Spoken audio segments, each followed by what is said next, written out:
Hey y'all, welcome back to my channel. I'm Muriel, this nurse Muriel. Thank y'all for watching. Those of you who are new to the channel, welcome. I believe I'm at 746 right now.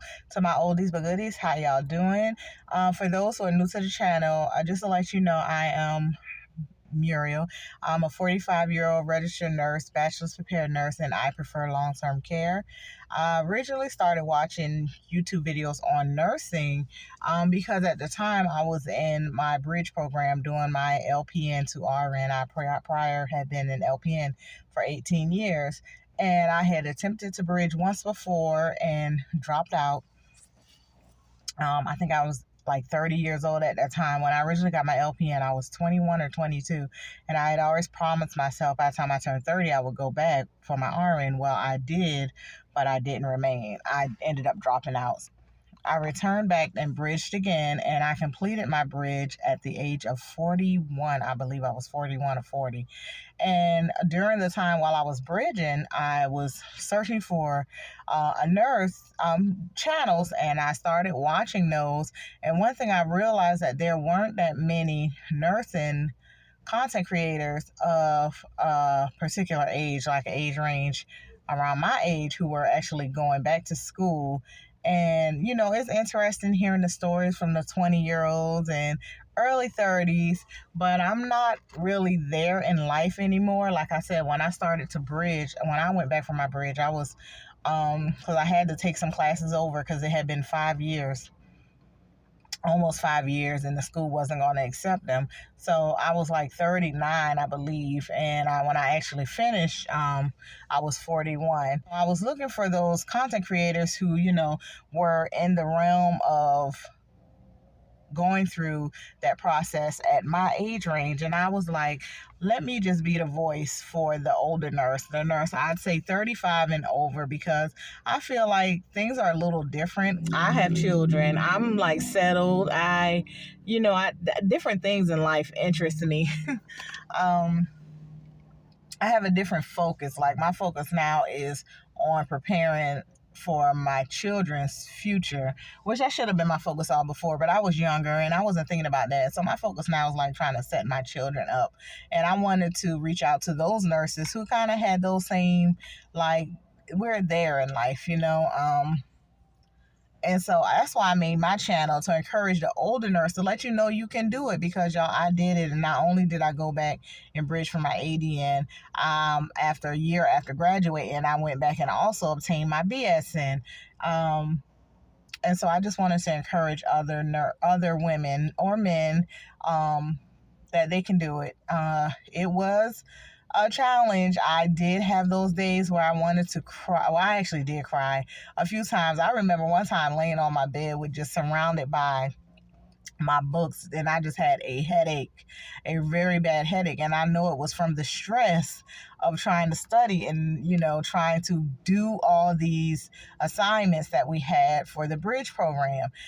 But y'all, I got it done. I went on and I succeeded, and I just want to let you know that you can too. I had someone request for me to do a video on some things you can prepare in order to re-enter nursing school, how you can set your life up to kind of be successful.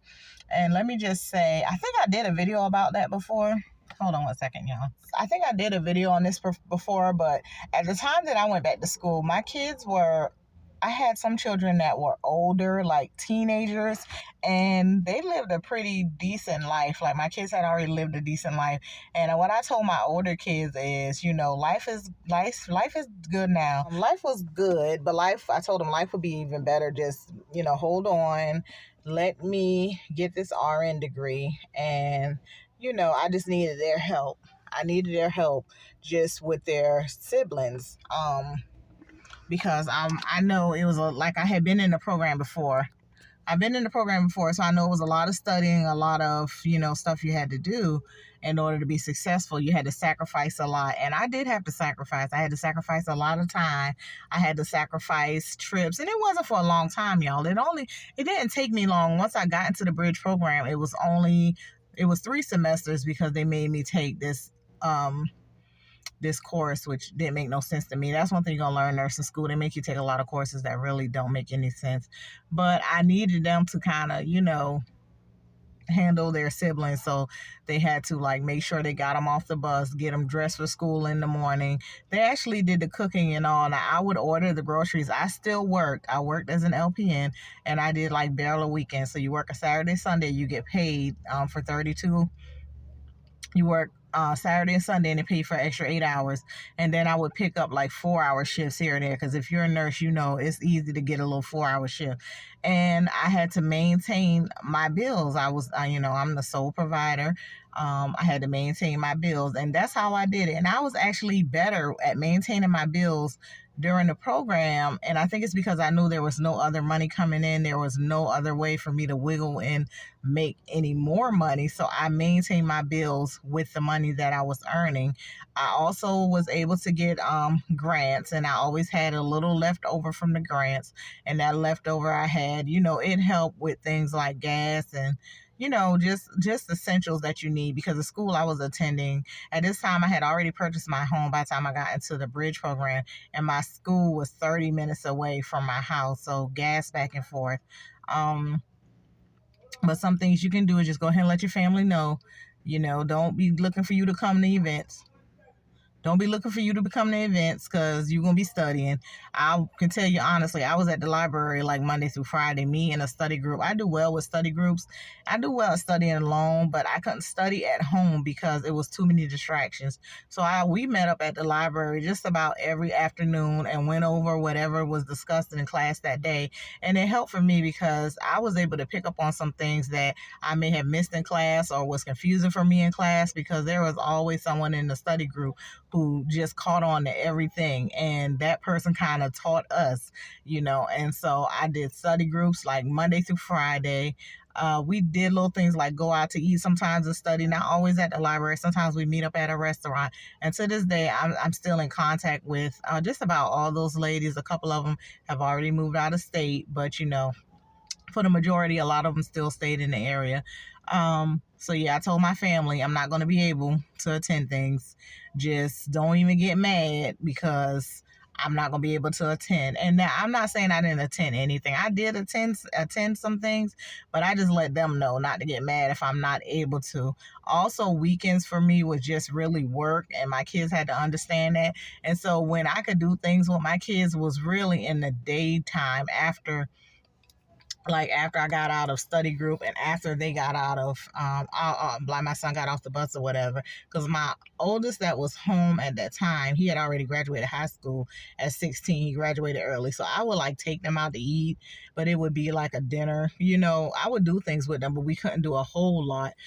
Bills, like I said, I did the bailiff shifts at the nursing homes. And so I made the extra 8 hours of pay, which comes in clutch, y'all, 8 hours of pay as an LPN, even pre-COVID, was enough to cover a light bill, car insurance. Like, it was enough to do that extra 8 hours of pay. So that worked out. So I'm not going to say it was really a struggle for me going to nursing school. The most of the struggle for me going back was the work, y'all. It was ridiculous. The nursing school that I went to is one of the toughest in the areas. Like, even I had just moved to the area, and when I told people that I was going to go to school, this particular school, they was like, oh, good luck, good luck. They were like, everybody, how they like to say certain schools are, racist and stuff like that. Everybody was like, oh, good luck. But my coworkers were going to the school and they were graduating, y'all. And my coworkers look just like me. They were graduating, and then they'll have a graduating class of like 50 or 60, and at least 28 of them were Black. You know what I'm saying? So them saying that the school's racist and all this and all that, I just took that with a grain of salt, because they said that about the school I graduated with my LPN from 17 years prior at that time. They said the same thing about that school, and I made it through. So I don't listen to what people say. It was hard. Now, don't get me wrong, it was hard. I had to write so many papers in my ADN program. I was like, what the hell? This is y'all. I was saying, the instructors wanted to be damn They wanted to teach at universities. Why y'all had us writing all them damn papers? And it was so hard, y'all. At the end of it, I was so done with everything. I didn't even attend my graduation. I was like, I don't even want to see them instructors' face. But I did complete it. I didn't repeat any courses. I didn't have to do anything. I did complete it. Went and took my NCLEX, and it was like off to the races after that. A year after I completed and took my NCLEX, C-19 hit, and that's when the money really, really started rolling in. Like prior to that, I was working. I was working in long-term care, then I went to acute care, and I would do 4 shifts a week to even get what I considered real decent money, which what I was getting every 2 weeks then working 4 shifts. I'm really making close to that now, work in 1 week working long-term care 3 shifts a week. So y'all, the money game has really changed.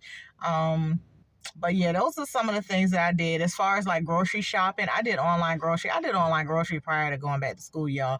But I online grocery shopped, and what I did is I set up my account, and I had my kids they had access to the account, and I would let them go in and put the groceries in, because they basically like cook for themselves. They would go put the order, whatever the groceries is they wanted, on the order, and I would pay off my card, and then I would pick it up on my way home from school. So I would always tell them, set the pickup time at this particular Walmart for this particular time, because I knew that would be the time I would be coming through. And I picked the groceries up and bring them home, and then my kids took it from there. Okay, so my oldest that was at home, he was around 18. He graduated at 16. He was at 18, and he was doing online courses at a community college, and my daughter was 14, and she was still homeschooling as well, because she's 19 now, and still the same smart young lady. But anywho, so that's how I had it set up with my children. If you have much younger children who are not able to be home alone, I really don't know what to tell you. I don't know how to work that out other than to have family jump in and be able to help, because I'm not I didn't like my children being in like daycare and stuff. When I got my LPN, I even had a private sitter who was paid through like the AFDC program, and then she was a private sitter, so she was only allowed to have up to 6 kids in her home per adult. I only had 3 kids. At that time, and she would keep 2 of them. And I would like give her my food stamp card. She would go grocery shopping and stuff like that. So if you can find that and somebody you trust, then maybe you could work that out. But my children were older. If you don't have any kids, then that's even better, because you don't have anybody to be responsible for but yourself. But just, let your family know. They can invite you to things, but don't expect you to come. Like, if you come, that's a plus. But if you don't come, there's no use studying. If you feel like I said, I was in, that looks bad back there. Y'all, I'm about to get me another vehicle. I'm going to get this vehicle to my son. I don't know why that thing, I don't know what caused it, but anyway, my son about to get this vehicle. He about to go back on campus. And I'm going to let him take this vehicle. I'm about to get me another car, because, like I said, I have a truck sitting in my yard that I'm still making payments on, and it's just sitting there.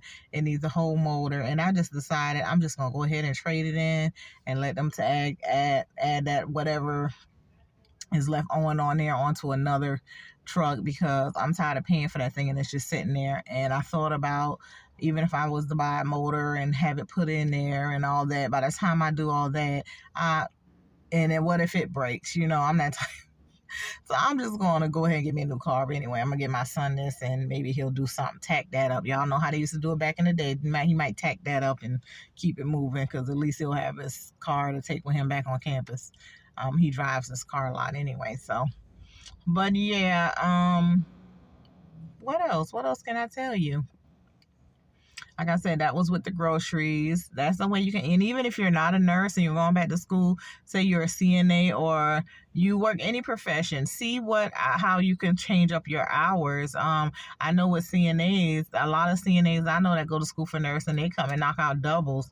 A lot of them are going to ECPI, and ECPI I think is like a Monday through Friday. A lot of them that I know are going to ECPI, and they come to work on the weekends at the nursing home, and they knock out 2 double shifts, and that's how they're making it. And they have homes, like they're the they have their own home. So they're like the home breadwinners in their home, or wherever it is they're living. They're not like the ones that I know, they're not living with their parents. They got their own place, and they just knock out 2 doubles, and then they go to school Monday through Friday.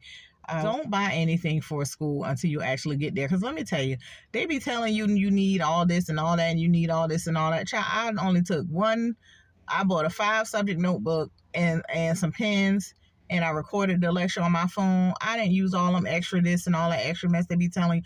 Half the time, I ain't even bought the books for the class, y'all, because I was in study groups, and with the PowerPoints and with the notes, I didn't even need the books. Some of the classes I had, I didn't even buy the book. I ain't gonna lie to y'all. And if I did, I rented it. Don't buy no books from no bookstore. They're 5 times the cost of what you can get it by renting it. If I did get a book, I rented it, and my phone ran out of storage. I had to clear some things up.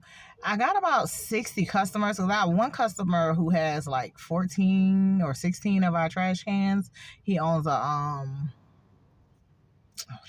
one of those RV parks, and yeah, he got service with us. So I think I have about 80 trash cans out in circulation now. I did another order. So my first order we did 30, second order we did 30, next order we did 15, and this order we did 20. So that's 36, 60, 80. They got 95 trash cans. And I only have 14 that's not out in circulation. So whatever that is, y'all, that's how many trash cans I have out right now. And I will be delivering like another 6 this weekend, because we're expanding, y'all. So anyway, that business is going good. It's not as fast as like I wanted to go, but like I said, I can't rush my drivers, the guys who do the pickup, because they tell me when to expand. One of them is one of them is my boyfriend, so they tell me when I can expand, when to order this, that, whatever. So I gotta go off their pace, because I'm not out there picking it up. But it's doing good. Account looking great. Account looking real nice. I'm gonna do another updated video about that, because I had a subscriber ask about that. I hadn't had too many people watching those videos, so that's why I wasn't talking about that too much. And I know that's like a unconventional career for a nurse to go into, but let me tell you, it's money in trash. These people don't want to take their trash out, and if you got somebody willing to go grab their trash and go, then hey, I mean, trash is one of the things we're gonna always have. Trash, healthcare, education are important. Like, there's things that you're gonna always need in life. You don't always need to wear makeup. You don't always need to go to an esthetician. You don't always need to go to a spa treatment. Like, there's different things for a lot of avenues nurses are going into. Is like, it's so many nurses doing it, like going into those avenues as second careers, that I wanted to find something that was more non-conventional, that I know was guaranteed to bring some money in. And y'all, I bring in thousands monthly off this business. Thousands. So, and they're reoccurring clients. Like, it's a reoccurring, like, the money is reoccurring. So yeah, I think I chose the right, I even call it a side hustle, because this is about to be my career. Because soon as my guys say, let's order a 50 bins, and we get them 50, I'm probably gonna stop nursing. Not even gonna lie to you, because we already bringing in thousands. So I'm probably gonna quit nursing if I can get another 100 trash cans out there, maybe. Take a little. I ain't gonna quit. I'll probably work one day a week. Y'all know, might do one day a week. Because as of right now, the money that we generate, we don't spend it. It's just building up in the account. So I use my nursing money to still cover like bills and stuff like that. But if we can get maybe anyway, I'm going to get off that. But y'all, it's just not a side hustle. This is going to be a career. I just need to be closer to the business, because the business is like 100 miles away. And if I was living closer, I could really get some things done that I need to get done as far as this business. But anyway, guys, I'll talk about that on the next video. Thank y'all for viewing. I'm Muriel, and talk to you later. Bye.